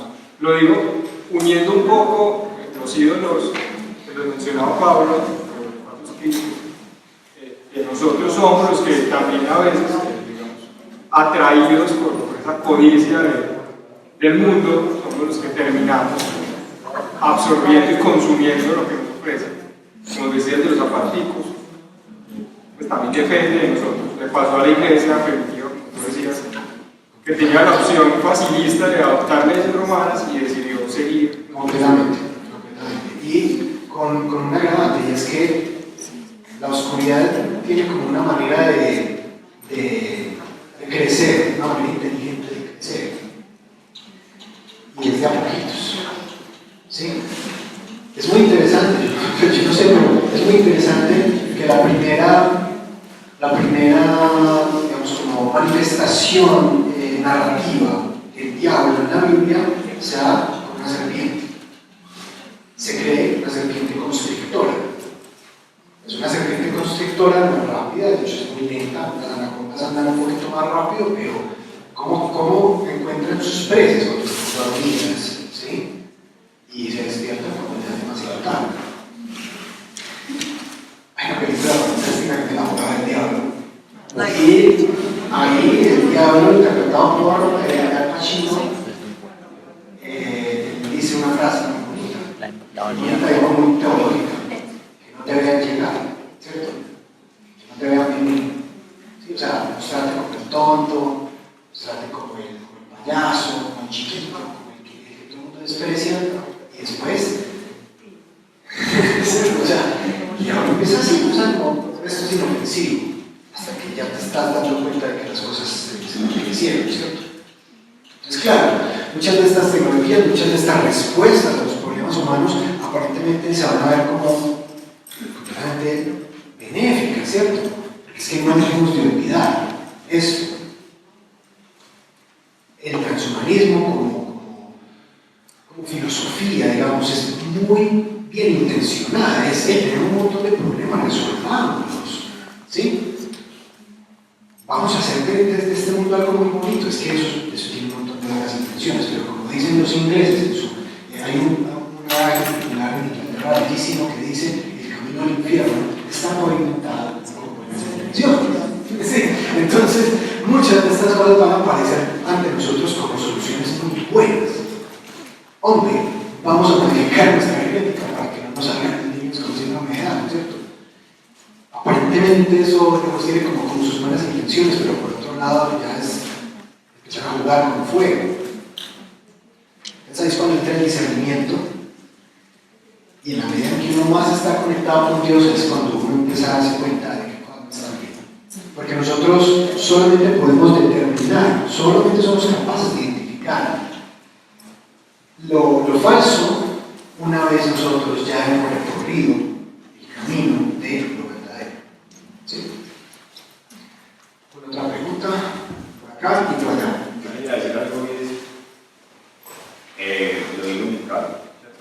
A mí la tecnología me parece una nota y me gusta mucho la tecnología y siempre me sorprendo y creo que a la mayoría de los que nos pasa. Finalmente nosotros, como lo mencionaba ahorita, vamos a tener que adaptarnos a estar en ese punto donde la tecnología, digamos, que va a primar en la mayoría de las cosas, ¿cierto? O sea, o estás o estás. Sin embargo, la palabra que mencionaste ahorita al final, que si es algo que no nos puede alejar de lo que podemos nosotros discernir, es qué tan involucrado vas a estar con Dios incluso cuando haya tecnología, para que sepas discernir en cómo la usas, ¿cierto? Mi esposa me estaba contando ahorita, y es que Netflix ya ahora tiene el hábito o la costumbre de mostrar películas donde se presenta la homosexualidad o el lesbianismo muy fácil, y lo muestran desde a programas de infantiles. Siempre vamos a estar expuestos en cualquier momento, pero vos tenés el control de apagar o pasar simplemente de lo que quieres ver y no quieres ver. Sí, la cuestión es esta, o sea, algo maravilloso, pienso yo, digamos, como de la dinámica del cristianismo, o sea, del cristianismo como sistema, es que nosotros no nos vamos a regir, nunca nos hemos regido, no nos vamos a regir por reglas. Nosotros no tenemos, los judíos, 613 preceptos que tenemos que cumplir sí o sí para estar, digamos, como pegados de Dios. Nosotros tenemos principios. Y los principios bíblicos, digamos, como que no rigen, son pocos y son adaptables a ciertas circunstancias. Por eso el cristianismo siempre, digamos, como que se ha podido mantener a lo largo de la historia. Y el principio es este, o sea, si hay algo que te obliga, digamos, a poner a Dios en segundo lugar, eso ya es un problema. ¿Sí? Entonces, hombre, la tecnología en sí misma no es digamos, como pecaminosa. Hombre, ¿qué tiene de malo ponerse marcapasos? Nada. O sea, no. Pero si vos vas a empezar, digamos, como a zambullirte en la tecnología y a buscar en ella lo que normalmente buscas en Dios, o sea, la salvación y la resolución de todos tus problemas, allá las cosas van a cobrar otro tinte, ¿sí? O sea, la tecnología es maravillosa. Muchos grandes adelantos científicos, de hecho, fueron desarrollados por personas profundamente creyentes, ¿sí? Con el único propósito de ayudar a los demás. La tecnología como tal, digamos, no es bueno ni malo. O sea, los objetos, la materia, se deja moldear por nosotros. Se deja moldear este metal vino de algún lado, este plástico vino de algún lado, ¿cierto? O sea, ella obedece. Nosotros somos los que la guiamos, nosotros damos un uso. Y la cuestión es, o sea, si yo me empiezo a zambullir en ella hasta el punto en que definitivamente me olvido de Dios y vuelvo de la tecnología y vuelvo del hombre, Dios, ya las cosas empiezan a ponerse más complicadas. Entonces, la cuestión es no olvidar los principios básicos, conocerlos bien, por eso hay que leer la Biblia, por eso hay que vivir, porque tenemos que conocer nuestros principios básicos para que en ciertas circunstancias nosotros sepamos qué hacer. ¿Sí? Por acá y Mariana después. Santiago, yo desde que empecé la relación personal con Cristo he podido conocer la palabra y he podido experimentar que me parece mejorado. Digamos que algunas partes de la palabra, en particular estoy hablando y tiene que ver con lo que estaban diciendo hace un momento. Romanos 8:28, ¿cierto? Todo obra para bien, todo, Dios sabe que todo trae para nuestro bien. Y también como yo creo que el llamado a nosotros es eso, es estar confiados en que todo lo que sea, Dios lo pone a trabajar a nuestro favor. Y que Jesucristo nos dijo, los hijos del mal son más astutos que los hijos de la luz. Nosotros somos los hijos de la luz y somos llamados a ser astutos. Es como el llamado de Cristo de ser atentos, que es como también relacionado con el Ser sagaces como serpientes y mansos como palomas, es decir, o sea, tener cierta inteligencia para desenvolverse en el mundo y tener cierto discernimiento, que es un discernimiento que también te puede dar el Dios que tenés que mora en tu corazón, ¿sí? Ante ciertas situaciones, ante cualquier decisión, tener en cuenta, ante cualquier decisión importante, y bueno, Dios, quiero elegir bien, dame acá, dame sabiduría. Y las cosas terminan muy diferentes, ¿sí? O sea, dejándose guiar por él, dejándose guiar por los principios que ya dejó, digamos, tomar decisiones se restringe de nuevo a amar o no. Santi, que yo quería decir algo con respecto a lo que decía María. Pues toda la vida, durante toda la historia, han querido acabar el cristianismo de todas las formas, y Dios siempre ha tenido ese remanente, ¿cierto? Y el hecho de que hayan predicado, es que hoy estamos nosotros acá, ¿cierto? Teniendo el Espíritu Santo, a nosotros es muy probable que nos tomen tiempos muy duros, pero simplemente el cristianismo se acaba cuando Jesús diga y nos vamos todos, ¿cierto? Puede que a nosotros, algunos, nos toque esa persecución, muerte, no sabemos, ¿cierto? Por Jesús, pero nunca se va a acabar hasta que Jesús diga. Siempre vamos a poder dejar esa semilla de Dios, y nosotros tenemos que tener esa esperanza, ¿cierto? Nos muestra que no sabemos Dios qué rol nos va a poner a cada uno en esto, ¿cierto?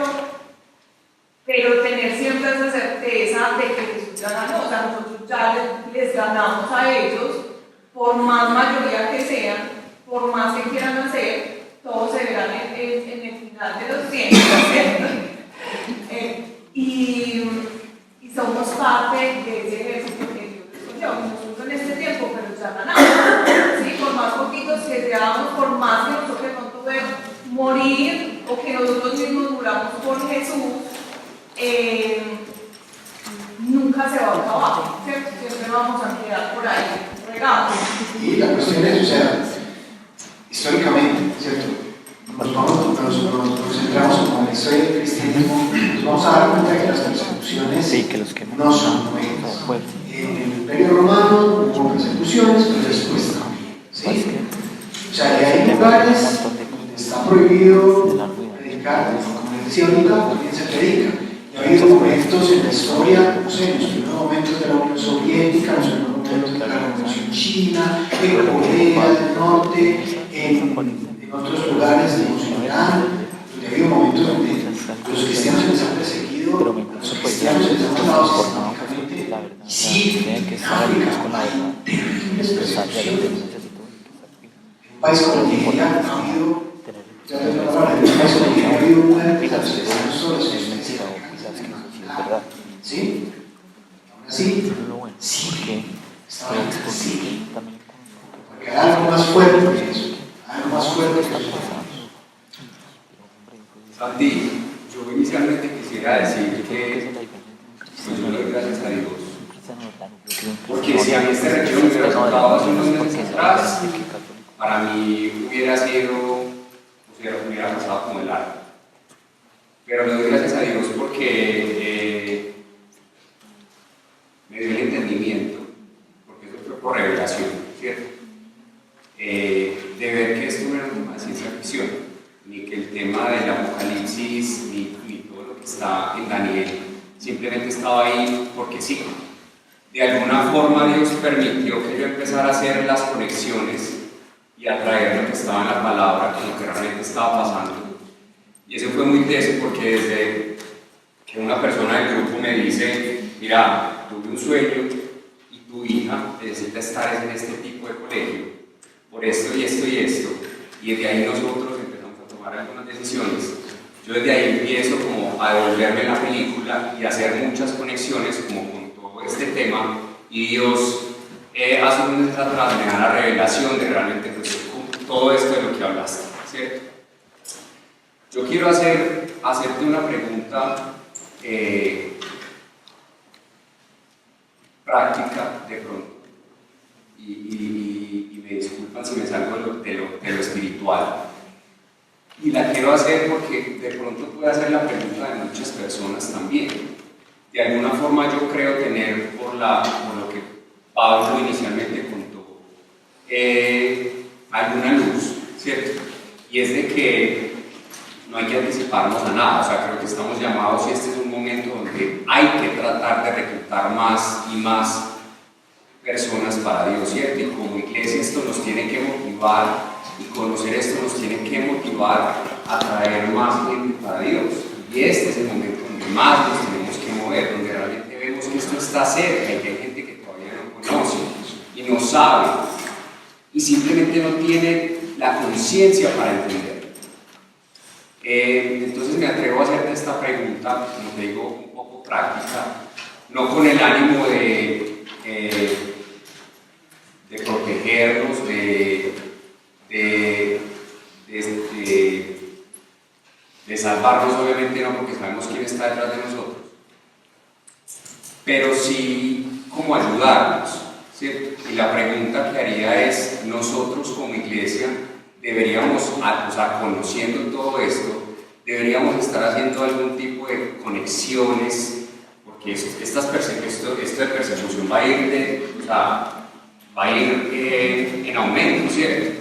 Nosotros deberíamos estar programándonos, ayudándonos, haciendo conexiones entre nosotros mismos para cuando esos tiempos complejos empiecen a llegar. No sabemos cuándo van a ser, y de alguna forma, como decía al principio, no hay que angustiarnos por eso, y lo que menos hay que tener es miedo. Hay que esperar en las señales, y las señales nos van a decir qué es lo que hay que hacer. Pero pregunto, lo que puede ser es prácticamente nosotros, o sea, en la práctica deberíamos estar haciendo algo para ayudarnos, para apoyarnos cuando llegue ese momento.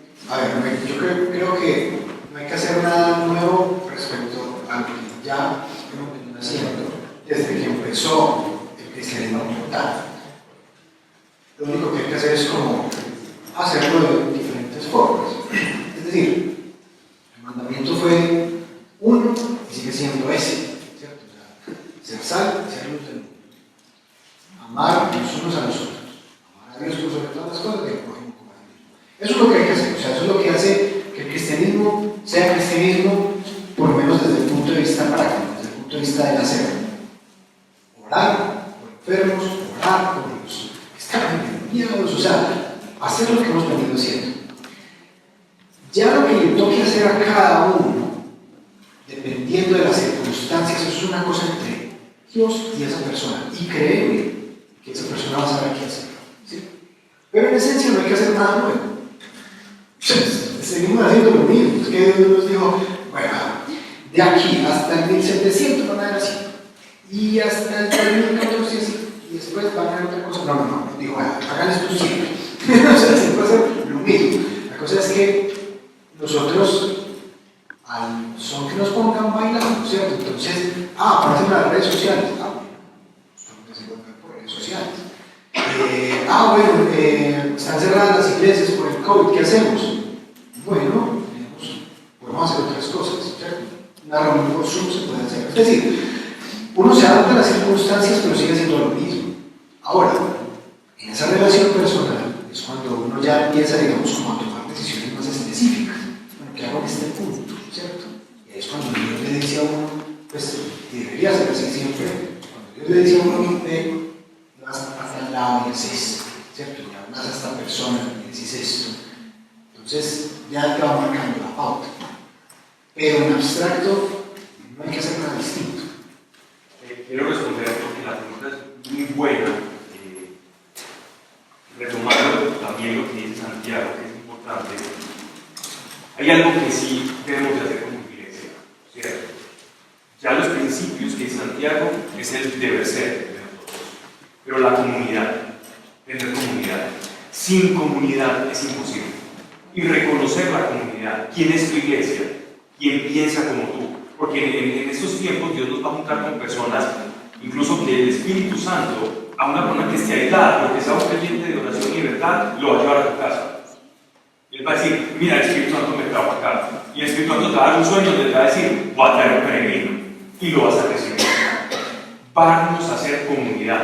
La iglesia al final de los tiempos, añado pues a la charla de Santiago, se va a dar en pequeñas comunidades, aisladas geográficamente, pero unidas en el Espíritu.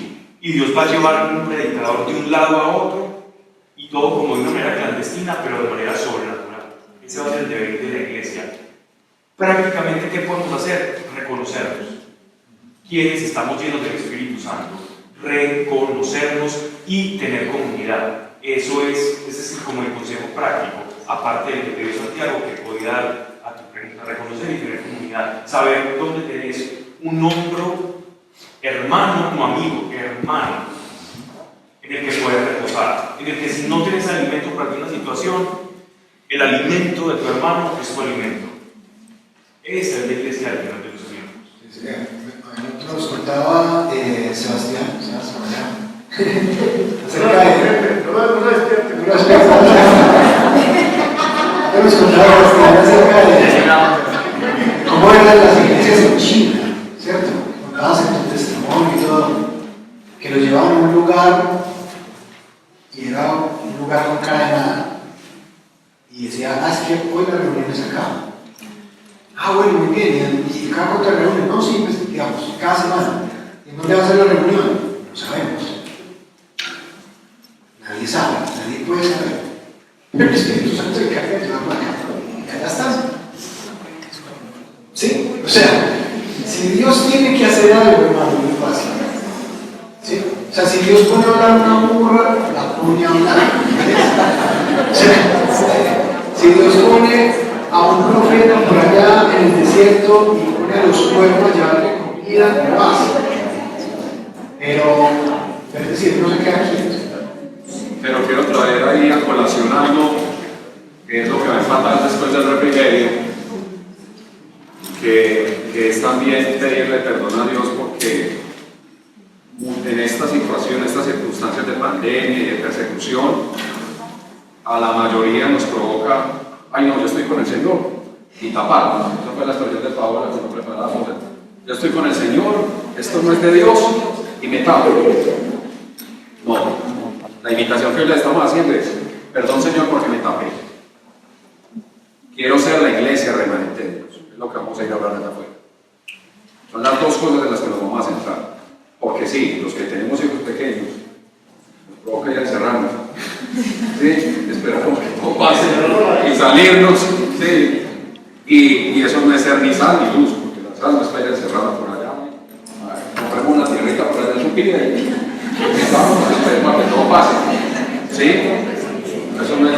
salen y eso es el look, mañana lo vemos de manera muy práctica. Pero lo que Dios nos movía a hacer este retiro, la razón de hacer este retiro, es que si nosotros, teniendo todos esos principios claros, estamos tapados, asustados, queriéndonos quedar con Dios para nosotros solos, creo que hoy es el día para pedirle perdón al esposo. Y es a lo que nos llama este retiro. A que no enlistemos, a que no encabecemos esa lista de cobardes. ¿Listo? Es eso. Dale. Pues, cuando el tema de lo que estás hablando, pues lo que es como la actualidad, ¿qué tanto nosotros como grupo podemos llegar a ser tecnológicamente? Porque obviamente somos pues, conocedores de que los tenemos que meter ese cuento ya para poder llegar a las personas que de una u otra forma ya están en este medio. Y muchas personas somos desconocedoras de muchas cosas por la ignorancia y porque desconocemos. Entonces nosotros como grupo obviamente podemos hacer mucho más incursionando también en lo tecnológico, porque es lo que está en este momento mandando la palabra, digámoslo así. Y entonces, ¿hasta qué punto pues, como grupo en Dios podemos llegar como en eso? Dios no tiene límites. O sea, Dios no tiene límites. Yo puedo insistir que la tecnología en sí misma no es mala y Dios se puede valer de ella para cualquier cosa y de las formas más inusuales posibles. Voy a contar una anécdota muy graciosa. Pues que sí se ve. Hace varios años. Pues, digamos, Pablo, otro amigo y yo, pues, nos gusta mucho jugar contenido en línea. Y una vez estábamos los tres conectados jugando y pues cada uno tenía como un avatarcito, ¿cierto? Un muñequito ahí que se desplazaba por el mundo creado artificialmente. Y estamos los tres y nos topamos con un man ahí. ¿De dónde? No sé, eran muy viejos. ¿Y ustedes quién? Ah, si ustedes son amigos, sí, nosotros somos amigos. Y vamos a hablar, si vos veías una pantalla de cualquiera de nosotros, era un muñequito ahí parados y otro muñequito delante de ellos. Ah, es que ustedes se conocen, sí, nosotros nos conocemos. Ah, ¿de dónde son? De esta parte. Y bueno, te pregunto, ¿y vos conoces a Jesús? Sí, o sea, es decir, estaba jugando, o sea, un juego en línea, y si vos escribías, pues aparecían ahí las métricas, pues de lo que vos vas escribiendo.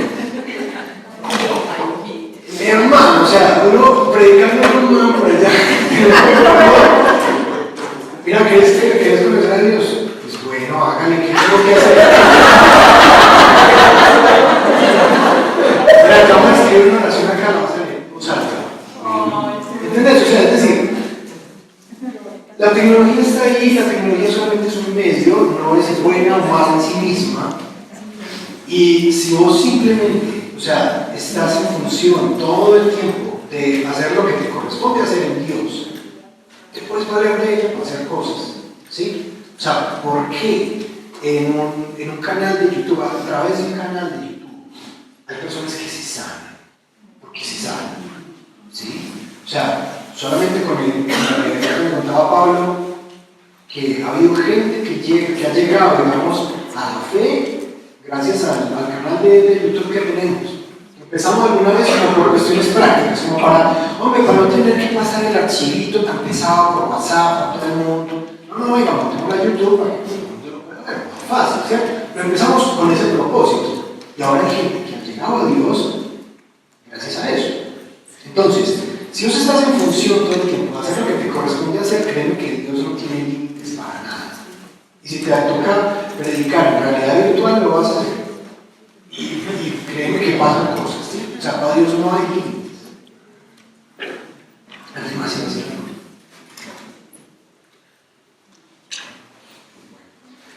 Vamos a hacer entonces una oración acá para cerrar.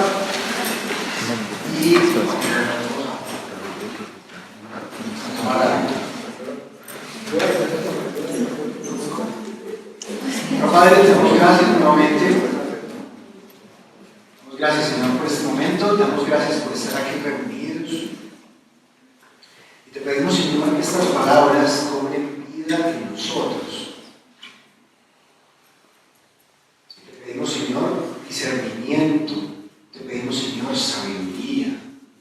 Te pedimos, Padre Santo, que nos ayudes para ver el camino, Señor. Para siempre estar atentos, para siempre estar velando, Señor, para no dormirnos en el Espíritu y siempre estar despiertos, mirando por dónde vas. Ayúdanos, Señor, con esto, porque estamos dispuestos a servirte, estamos dispuestos, Señor, a amarte por encima de todas las cosas, estamos dispuestos a darte gloria, estamos dispuestos, Señor, a ir al prójimo, a amarlo, a llevar, Señor, este fuego, a llevar, Señor, esta luz que tú has puesto en nosotros. Ponemos, Señor, nos ponemos todos en tus manos, ponemos a nuestras familias en tus manos y ponemos, Padre Santo, a las personas a las que les vamos a llegar, todos y cada uno de nosotros, ponemos a esas personas también en tus manos, para que esta iglesia crezca, Señor, y para que esta iglesia sea tu obra más maravillosa. Sea esa parte de este mundo creado por ti, la parte que más orgullo te dé, la parte que más gozo te dé. Esa